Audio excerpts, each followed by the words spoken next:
week now until Wisconsin's historic recall primary. The candidates traveling the state and a handful stopped in our area. The Democrats are making the case they should take on Scott Walker, while the governor himself is getting some help on the campaign trail. Fox 6's Mike Lowe is live in Oak Creek with Political Lowdown.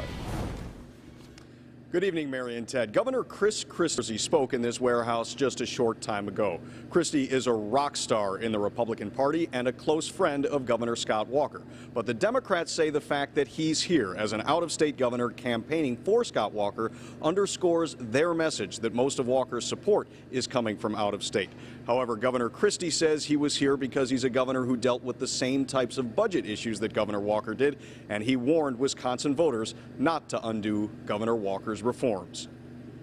For the next 5 weeks, Wisconsin is going to be the center of the American political universe. New Jersey Governor Chris Christie lends his considerable political heft to Scott Walker's recall campaign. For the next 5 weeks, America is going to find out the answer to what is more powerful, the people or the moneyed special interests from Washington, D.C. At a rally in Oak Creek, Christie argued the lessons he learned cutting New Jersey's budget apply to Wisconsin.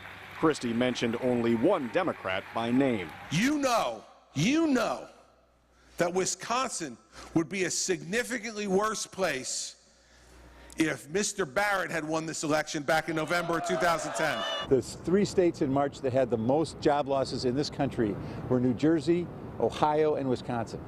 So Chris Christie, if he is coming here to share how he lost as many jobs as he did in March in New Jersey, he's going to have a willing pupil in Scott Walker. Governor Christie shares those far-right extreme values of Governor Walker, and they're not Wisconsin. Kathleen Falk campaigned in front of a closed Milwaukee school to draw attention to Governor Walker's education cuts. A budget is a moral document.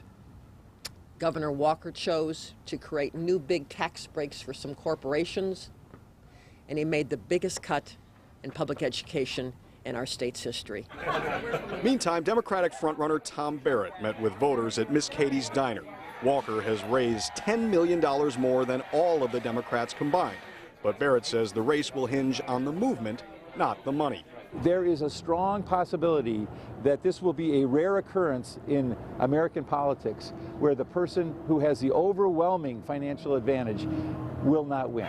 But the governor, fiery and feisty, defended his reforms, saying they've balanced a $3.6 billion budget deficit and improved public education. Not only about saving money, but we can now hire and fire based on merit. We can pay based on performance.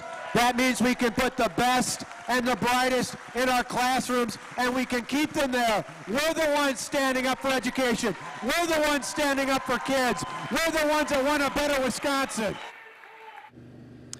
And Governor Christie and Governor Walker traveled the state today. They had an earlier appearance in Green Bay, and now they are at a fundraiser in Milwaukee. As for the other 2 Democratic candidates, Kathleen Vinehout and Doug LaFollette, well, they were campaigning in other parts of the state today. Reporting live tonight in Oak Creek, Mike Lowe, Fox 6 News. Thank you, Mike. And Fox 6 has complete recall race coverage. The primary is May 8th and the general election just a few weeks later on June 5th. Well, mention the words flash mob and generally a negative image comes to mind. But not when it